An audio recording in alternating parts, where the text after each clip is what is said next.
Hey everyone, of course, welcome to the next edition of Forum Bites. In this episode, we have a look at the challenge of people opting out of forum, what that means to the forum and also to the member, and what you can do to manage the situation.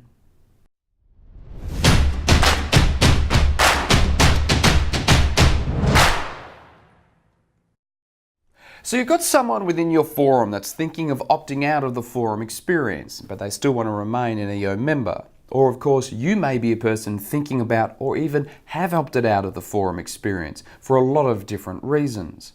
Now, how do you talk about this challenge? How do you tackle this head on so it's a positive outcome for everyone? Now, as you know, with these videos, I'm not here to tell you what to do. I'm certainly not here to tell you what's right. I'm not here to tell you whether even opting out of forum is the thing you can do. I'm just here to talk about the challenge that us moderators face. And this is definitely one of them. Now, as you said, I'm not here to tell you whether you're right or wrong, because I've actually been in this position myself, challenging my forum experience to see whether I just want to opt out of forum and then just enjoy the EO journey outside of the forum experience. When I've dealt with a lot of people, including myself, dealing with this question, it usually comes down to 4 reasons why people want to opt out of the forum experience. 1, I haven't got the time. 2, I don't want to commit or I can't commit. 3, I've outgrown my forum. And 4, I just don't want to start again in a new forum. The first question I've always asked people when they say, I haven't got time, I ask them the question, well, where are you spending your time? A lot of people spend their time on a business challenge, a personal challenge. I've dealt with people who, for example, have had their first child. Where you spend your time isn't the question. It's if you have the time you want to commit within the forum. So it's not that people don't have the time for forum, but they have decided they're going to spend their time elsewhere. And that's fine, as long as you call a spade a spade. The next one is I don't want or I can't commit. The one thing I look about commitment to the forum experience is that you're either all in or all out. Having someone within your forum that doesn't want to be there destroys the forum experience. But the amount of times I speak with members who say that I can't commit, I have to remind them that that is a physical decision that you've made. For example, if you're driving a car, your petrol is on nearly the E, you're just about to run out of petrol. You turn into the next petrol station, because if you don't commit to that, your car's going to run out of petrol and you're going to be stranded. Commitment is about value. Commitment is about what you're going to get from the experience, but also what you're going to miss out on in the experience. When people talk about, I don't want to commit, I normally talk about what they're missing out on. So then they can make the decision themselves whether they do want to continue to fill the car. The next one, of course, is I'm not getting value from my forum. A lot of people don't have this discussion because they may have grown up within a forum over years and they've grown together and they get to know each other and the relationships are really important. But the value of the forum goes down for whatever reason. And they don't feel like they can have that conversation with that forum because it is difficult. And sometimes people use the easy decision to opt out of forum because they've outgrown it or they don't have the time, instead of perhaps having that difficult conversation. Now, those conversations are absolutely critical, not only to the member who's thinking about opting out, but the actual forum. Because if that member isn't getting value, perhaps others aren't getting value as well.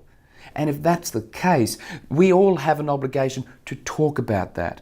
Even if you are going to leave the forum, in a professional way, talking about the challenges that the forum face. So in other words, when you do leave, and if you leave, the forum actually continues to get better because of that conversation.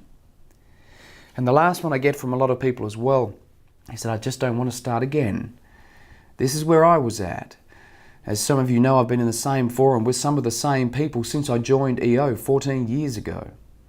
I thought, okay, I may not be getting the outcome or the return from my forum. I really don't want to start again. Maybe I sit on the sidelines and just go to learning events. In the end, what happened was I actually became a seed moderator, as well as being part of my forum. That seed moderator experience reinvigorated me within the forum experience because I got a fresh perspective that I wouldn't have actually got if I hadn't gone down the road of being a seed moderator, if I hadn't gone down the road and given forum another chance in a different form. And that's actually where all the seed moderator videos came from for the Forum Bites episodes. So I've also assisted someone who was leaving a forum, who was going to be leaving EO, and I made that suggestion. Don't judge the whole forum experience by one forum that may have failed. Give it a chance, perhaps in another forum, and you never know what may happen. And this member stayed on as an EO member again for another 3 years because they had such an outstanding experience seeding and moving into a brand new forum. But they wouldn't have made that decision if I didn't have the conversation with them about calling a spade a spade when someone is talking about the reasons why they want to opt out of forum. Opting out of forum, they tell a lot of different reasons to the forum and sometimes to themselves, but I like getting to the crux of the challenge. Not so I can make sure that they know that they may be wrong and they shouldn't opt out of forum, but I like to find out what the true challenge actually is so we can make an accurate decision based on that. Not necessarily the lies we may be telling other people or the lies we may be telling ourselves.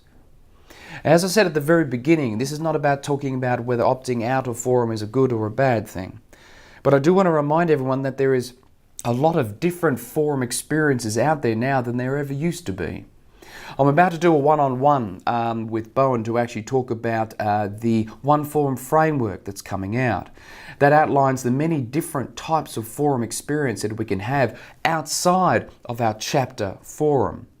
People who travel can be in a multiple forum experience which may only meet quarterly. There's the Bridge Forum experience. There's the MyO Forum experience. There is so many different ways to be able to tailor-make the EO experience for every forum member that usually I can find some type of forum for anyone, for whatever challenges they're facing.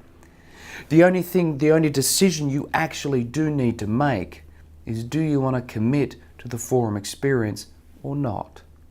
There isn't a right answer. There's just a question for you. Now, as always, if anyone's got any questions whatsoever, please leave them in the comments section. If you haven't subscribed already, you know what to do. Just go ahead and hit that bald head right now. And as always, I'll see you in the next episode.